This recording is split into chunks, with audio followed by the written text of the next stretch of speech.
Imaginen despertarse una mañana y escuchar en las noticias que han encontrado partes de un cuerpo humano dispersas por varias comunas de Santiago. Sin nombre, sin pistas claras, pero con un mensaje siniestro que parecía ocultarse entre las calles. Este es el caso de Hans Pozo, uno de los crímenes más inquietantes de Chile.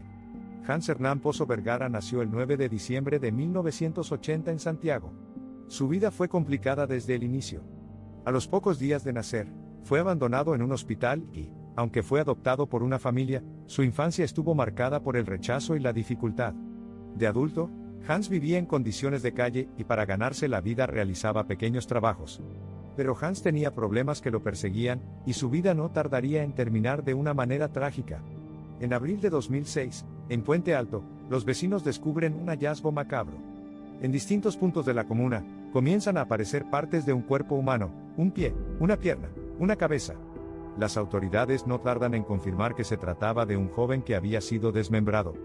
El nombre de Hans Pozo aún era un misterio, pero el horror ya estaba en las calles de Santiago. Los investigadores finalmente logran identificar a la víctima como Hans Pozo. A través de huellas digitales y la ayuda de personas que lo conocían en la calle, su nombre empieza a aparecer en las noticias. Pero, ¿quién querría hacerle esto? Hans no era una persona con muchos recursos ni un conocido criminal.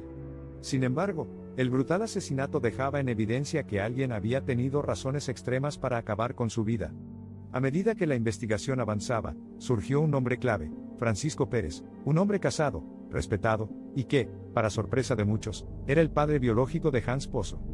Hans había intentado establecer una relación con él, pero al parecer, Pérez veía en él una amenaza para su reputación y su vida familiar. La relación entre ambos fue de conflicto y tensiones.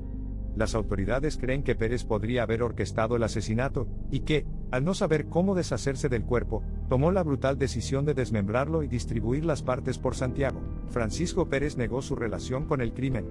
Sin embargo, la presión de la investigación y el peso de la culpa parecen haberlo llevado al límite. Unos días después de ser vinculado al caso, Pérez fue encontrado muerto, habiéndose suicidado en su casa. Esto dejó el caso sin un cierre definitivo, y sin alguien que respondiera por el brutal asesinato de Hans. El caso de Hans Pozo dejó una profunda huella en la sociedad chilena. No solo por la brutalidad del crimen, sino por el abandono y la soledad que marcó la vida de Hans.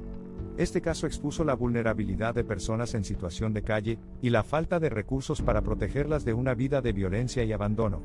A pesar de la violencia, los misterios y las preguntas sin resolver, el caso de Hans Pozo sigue siendo un recordatorio de que algunas personas viven en los márgenes de la sociedad, casi invisibles, hasta que una tragedia las coloca en el centro de la atención pública. Hans Pozo, quien vivió y murió en el olvido, será recordado como un símbolo de una sociedad que aún lucha por proteger a sus personas más vulnerables. En memoria de Hans Pozo y de todos aquellos que viven en situación de vulnerabilidad. Que su historia nos haga reflexionar y construir una sociedad más justa. Gracias por ver este video. Si te interesa conocer más sobre crímenes y casos impactantes de Chile, no olvides suscribirte al canal y activar la campanita.